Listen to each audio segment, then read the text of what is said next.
Let's talk about myofascial release, or essentially self-massage, by using, in this case, a lacrosse ball, or a tennis ball, or a golf ball, or one of those really hard red-orange hockey balls.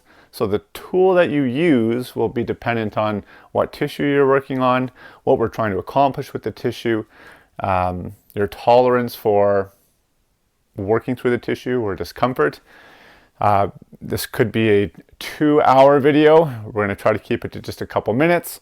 So all we're going to focus on in this video is what you're supposed to be feeling, the tempo or the speed at which you're moving around, what we're looking for, and when to know when to move on.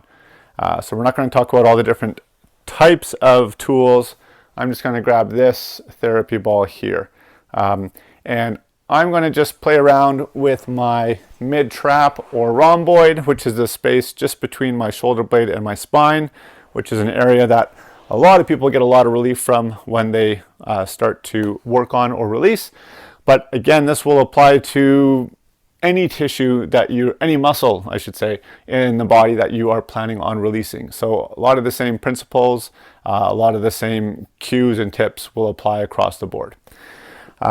We can do a lot of the muscles we can do standing against a wall, and then you just press harder into the wall or less into the wall to adjust the intensity. So a lot of people prefer the wall. I personally prefer the floor. I'm going to go to the floor. I like the floor because I can be lazy and sort of spend lots of time down there and just sort of let my imagination or thoughts wander. So I'm going to get the ball into the location that I want to release, in this case just between my shoulder blade and my spine. Okay, and the first thing I'm going to try and accomplish is relaxation. So I'm going to breathe. I'm not moving around. I'm just relaxing, trying to feel my tissue mold or melt around the ball or the tool that I'm using. If you feel like your shoulder is up here guarded, the pain is too intense or it's too uncomfortable, then I would recommend you go to a softer tool, or maybe put it on a pillow, or something that has some forgiveness to it. Like this carpet is nicer than like a hardwood floor, as an example. And just find the combination of tool and surface and pressure going into the tool that you can achieve that relaxation. Now, relaxation doesn't mean that you're ready to fall asleep. You'll still probably experience, or you should experience, some discomfort or pressure. If you're on like a trigger point, as an example, then you might feel even a burning sensation or like a referral sensation. You might be feeling it coming down into the front of this arm, even though you're working on the back. So by relaxation, I don't mean complete absence of any sensation, but I am successfully tolerating the discomfort or what I'm feeling with the release. And as I'm tolerating it, I'm still able to relax the muscles and the limbs around the area that I am releasing. Okay, so once we're there, and that might be 15 seconds, it might be a minute, it might be 2 minutes for you to achieve that. Then what we're looking for is we're trying to experience a change in the tissue. So if I'm on a trigger point, I want to feel that trigger point release, and maybe that referral pain or the burning is going to start to subside or reduce. If you find you're on a spot that is quite uncomfortable and it's just not releasing, and you've been there for a minute or 2 minutes or 3 minutes, well, maybe today's not the day it's going to let go. And so I would say move on after a couple minutes of trying, and then you can re-explore that maybe the next day or a couple days later. But hopefully we get some degree of a release or a calmness coming through that tissue that we're working on.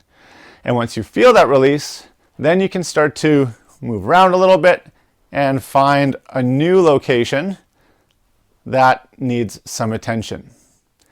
Now, if I'm spending 1 or 2 or 3 minutes in each spot, and I'm literally moving the ball half an inch or an inch to find the next spot, well, you can imagine that this could be a 5-hour process or endeavor if I'm planning on doing the entire body. So you really need to pick and choose your battles here. Decide how much time you're going to spend on this practice. Try to decide which tissues need the most work or the biggest priority. And you got to kind of figure out what works for you and your schedule. If you're on a spot that is feeling like you need some attention, we can also start to play around with moving our limb around. So I'm just going to slowly move my arm around here, and that's going to move the muscles, it's going to move the tendons, it's going to move the bones around the area, which is going to almost act like a little bit like a massage effect in the area without me having to rock back and forth with my whole body. So you'll find that this is a good way to adjust the intensity, usually turning the intensity up. It's going to be pretty intense once you start moving the limb around. Also, we're contracting muscles, so we don't have that complete relaxation. Now some muscles are contracting and then relaxing, and that is also going to add to the overall juiciness or intensity of the release or of the activity. If you don't like that, go back to just the relaxation. Once you feel it release, then you move on to the next area. All right, so that's already getting into a little bit of a longer video, but hopefully that helps you understand what we're looking to feel when we're trying to release a tissue, and how long to spend. I generally say 1 to 3 minutes in one spot before you move on.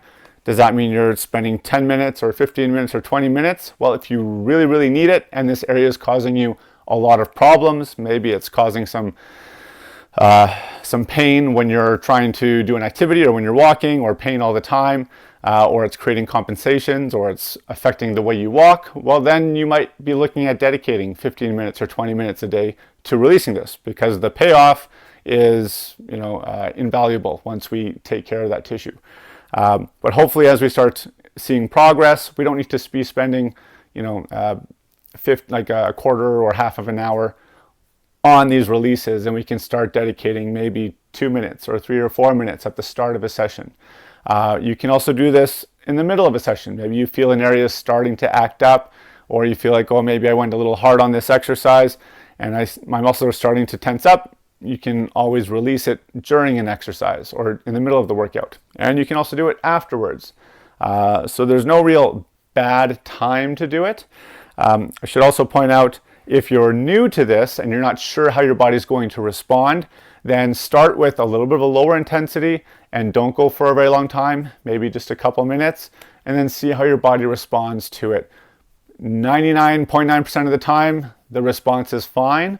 But some people have a tendency to kind of go a little too intense right off the bat, and then they can be really, really sore or aggravate something, and we don't want to take that to an exponential level. So start at a more conservative pace. Once you know your body's responding positively to that intervention, then we can start to increase the intensity, start to increase the duration or the frequency, and it's just part of getting to know your body and getting to know this practice of myofascial release.